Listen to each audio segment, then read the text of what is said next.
फिर तमगुण शिव जी की पूजा की थी रावण ने।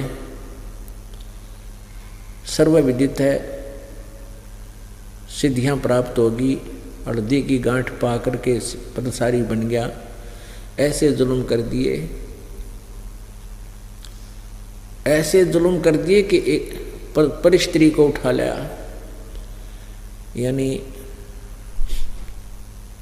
अपनी, क्योंकि हम तो एक संतान हैं इनकी, ये हमारी माता हैं, ब्रह्मा विष्णु महेश की जो पत्नियां हैं, अपनी ही माता को उठा लाया सीता को और उसको पत्नी बनाना चाहे। इस तरह दुष्कर्म और क्या होगा इस पापी का। तो कहते हैं तीनों गुणों की साधना कर, रजगुण ब्रह्मा सतगुण विष्णु तम गुण शिव जी के ज्ञान से जिनकी बुद्धि हरी जा चुकी है, वो राक्षस स्वभाव को धारण किए हुए मनुष्यों में नीच दूषित कर्म करने वाले मूर्ख मेरी भक्ति भी नहीं करते, मुझे भी ना बजते भाई। आपको ये तो अंडरस्टूड है कि रावण को आज राक्षसों की गिनती माना जाता है और कुत्ते वाली मौत मरा। एक भस्मागिरी नाम का एक साधक था, तपस्वी। अब उसने भगवान शिव जी के द्वार के आगे गेट के सामने बैठ गया साधना करने शिव जी की। और एक दिन पार्वती को जब देख लिया खूबसूरत थी, उसके मन में दोष आ गया। उसने फिर मन में संकल्प कर लिया कि इस पार्वती को पत्नी बनाऊंगा और शिव जी को मारूंगा। शिव जी के पास एक भस्म कड़ा है, इस भस्म कड़े को प्राप्त करूंगा शिव जी को वचनबद्ध करके, और फिर शिव जी को मार दूंगा, पार्वती को अपनी पत्नी बना लूंगा। वो पशु इस उद्देश्य से साधना कर रहा है। एक दिन पार्वती जी ने कहा कि हे शिव जी, आप तो भगवान हैं, समर्थ हैं, महादेवों के देव हैं, आपका ये साधक क्या मांगता है, इसको दे दो बेचारे को। तो भगवान शिव जी ने कहा कि मांग भाई, क्या मांगता है भस्मागिरी। भस्मागिरी ने कहा कि भगवान वचनबद्ध हो जाओ। भगवान हो गए भाई, बोले ठीक है मैं वचनबद्ध हो गया। तो भस्मागिरी ने कहा कि भगवान आप अपना भस्म कड़ा दे दो। अब भगवान शिव जी ने सोचा भी जंगल में रहता है, किसी राक्षसों से, हिंसक पशुओं से बचने के लिए मांगता होगा, उन्हें वचनबद्ध होएगे तो निकाल कर वो कड़ा भस्म कड़ा देती। उसमें के गुण था भस्म कड़े में कि उस भस्म कड़े को जिसके सिर के ऊपर रख के ये कह दिया भस्म, वो नष्ट हो जाता था, जल जाता था, राख बन जाती थी। इस बात से भस्मागिरी परिचित था, वो तपस्वी। अब जो ही भस्मागिरी के हाथ में वो भस्म कड़ा आ गया,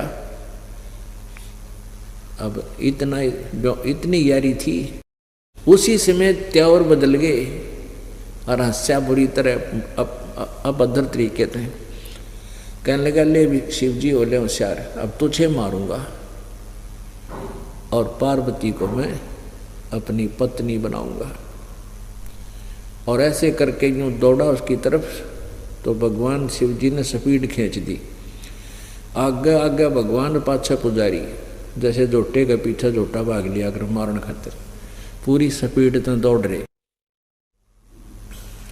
उधर से क्या हुआ कि जो पता चला परमात्मा ने कि तो बात बिगड़ेगी, तो वहां आकर के पार्वती का रूप बना लिया,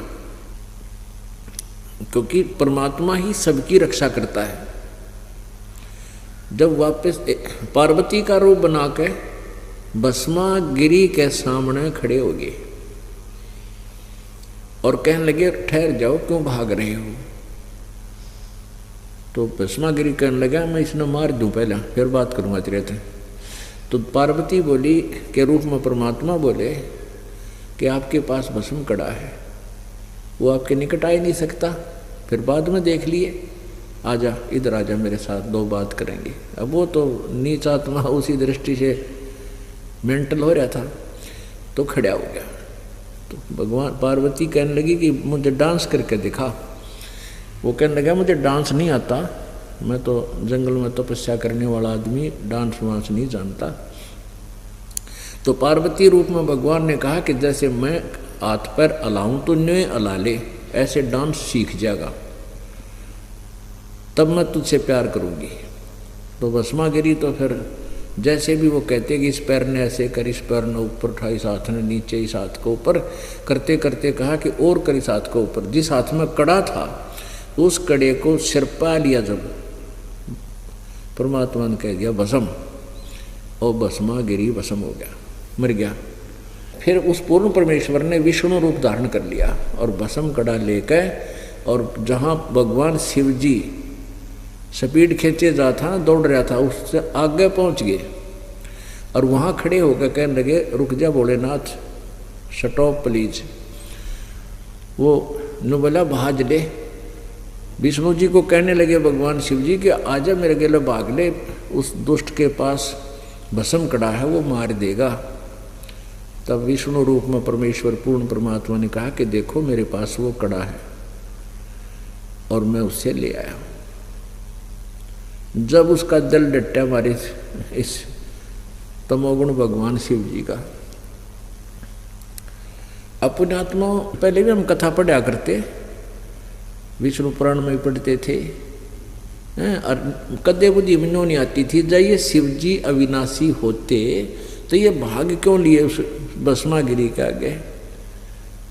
अविनाशी थी तो खड़े हो जाते, गाजा भाई कर ले, क्या करेगा। तो हमारी बुद्धि अड़ी जा चुकी थी, हम ज्ञानहीन थे कति।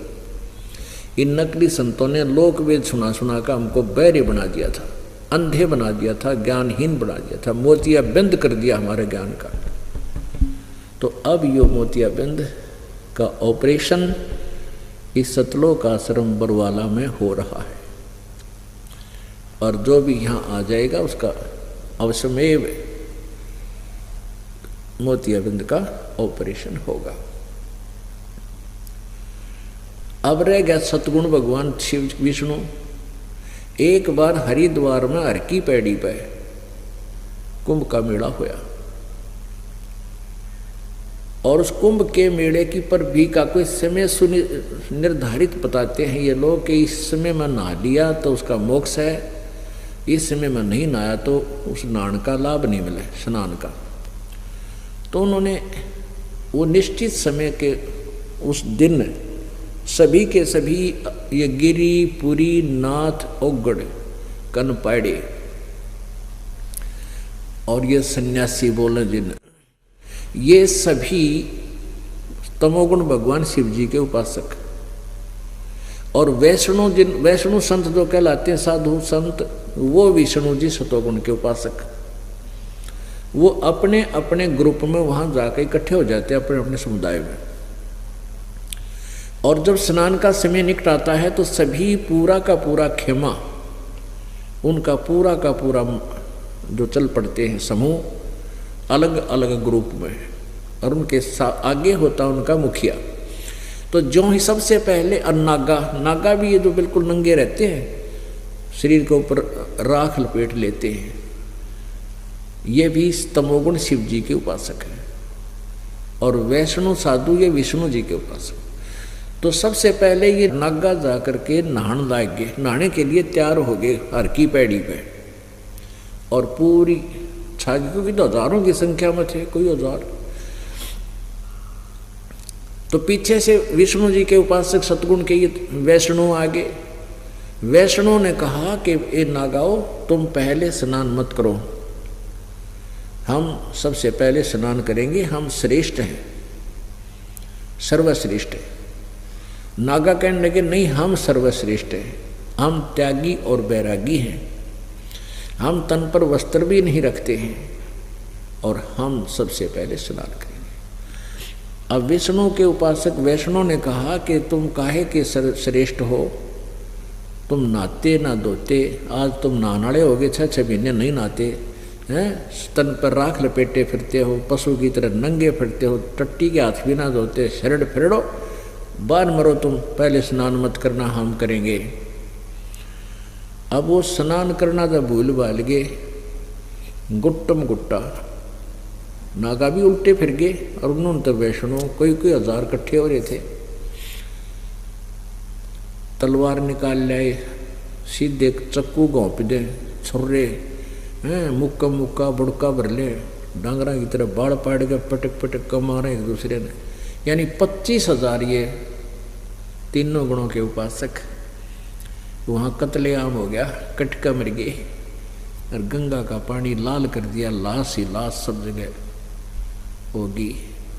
अब बताओ, परमात्मा यही कहते हैं श्रीमद् भगवत गीता जी अध्याय नंबर 7 के श्लोक नंबर 12 से लेकर 15 में, इसलिए कहा कि इन तीनों गुणों की पूजा, रजगुण ब्रह्मा सदगुण विष्णु तम गुण शिव जी की पूजा करने वाले राक्षस स्वभाव को धारण किए हुए मनुष्यों में नीच और दूषित कर्म करने वाले मूर्ख, ये मेरी यानी ब्रह्म साधना भी ना करते। अब देख लो पुण्यात्माओं,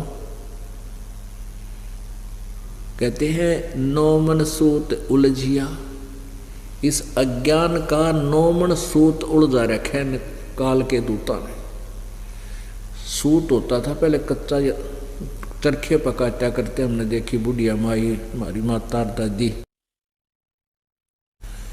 और उसको फिर ऐसे बंडल सा बना लेते थे, उसका हाथ के ऊपर न्यू न्यू करके इतनी लंबा, फिर वो अलग कर लेते, वो उलझ जाता था।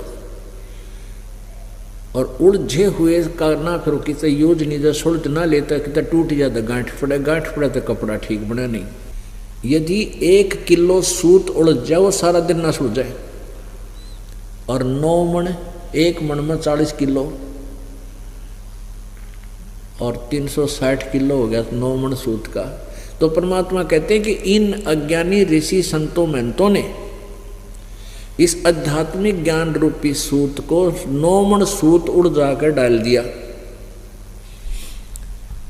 अब इसको परमात्मा स्वयं ही आकर के सुलझाते हैं, और वो फार्मूला दास को परमात्मा ने बता दिया, दास ने वो अप्लीकेबल कर दिया, अब सुलझ गया। 9 मन सूत उलझिया ऋषि रहे झक मार, सतगुरु ऐसा सुलझा दे भाई उलझे न दूजी बारे।